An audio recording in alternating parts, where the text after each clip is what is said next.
Well, PBS anchor Yamiche Alcindor, known for being very Biden-friendly, witnessed the event and tweeted, President Biden looked directly at the reporter and nodded affirmatively.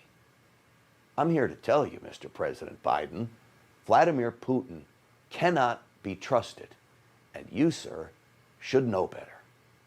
Well, joining me now with his assessment of the Putin-Biden face-to-face meeting is Republican Senator of Florida, Marco Rubio. Senator, welcome to the program. Thanks for having me.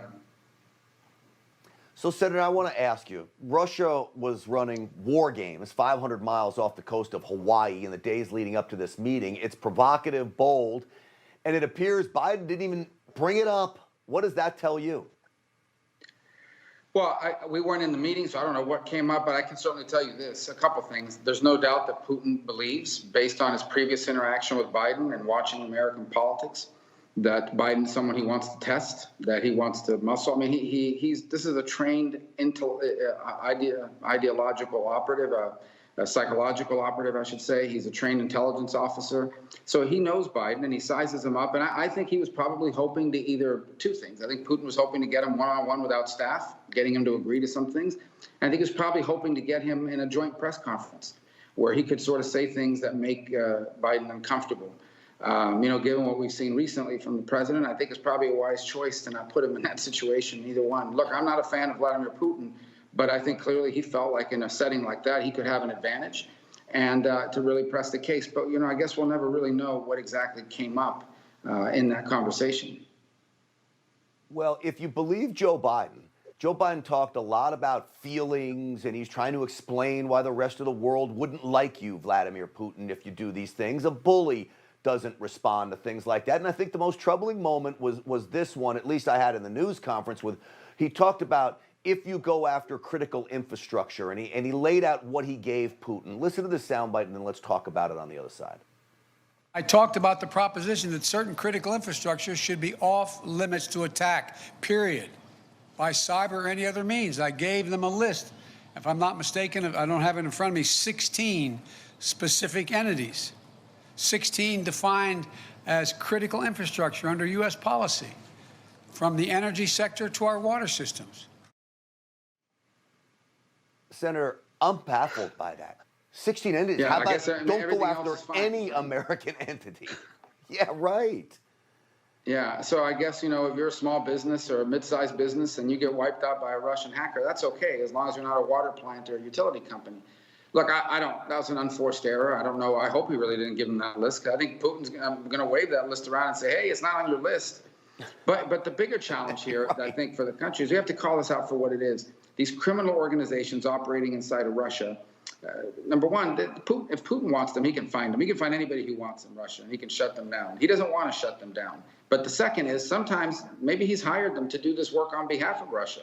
Because it provides them deniability. Well, it's not us. We're not the ones doing it. We'll look into it. We'll see what we can do, And that's one of the things that I fear about this sort of setting is when my guess is that Biden was very tightly scripted. They had to write things out for him. They put things on a piece of paper.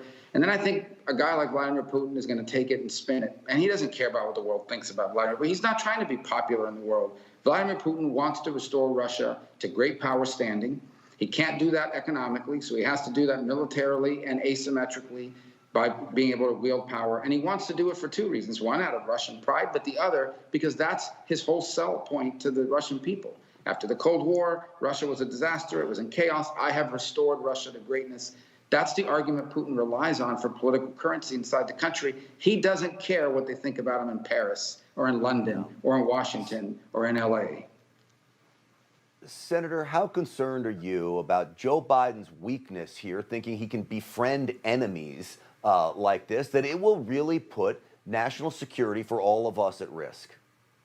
Well, I'm concerned simply because I think once Putin has sized him up, he's going to ask himself, I'm going to test this guy. How far can I go? What can I do? And one of the things he's looking for is not what you say. I mean, he knows there are things you're going to need to say. I think what he wants to sort of size up is, what is this guy's pain tolerance? What is he willing to put up with in order to preserve a deal, or in order to avoid a conflict, or in order to, not have a hassle on his hands that he has to deal with?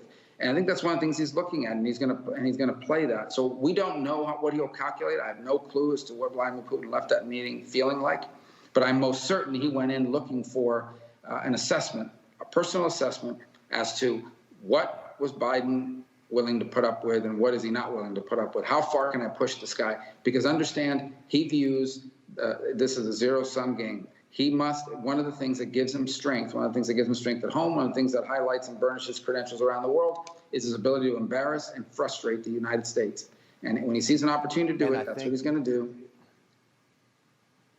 And I think when you look at the two news conferences afterwards, that's exactly what happened. Vladimir Putin embarrassed Joe Biden, and I was actually embarrassed for this president as well. But Senator Marco Rubio, it's great having you on the program. It's the first time. I hope I get you again back real soon. Thank you for what you do down in Florida and up in Washington as well. Hey, I'm Rob Finnerty. Thanks for watching. If you enjoyed this video, please join the conversation in the comments below. Don't forget to subscribe, too.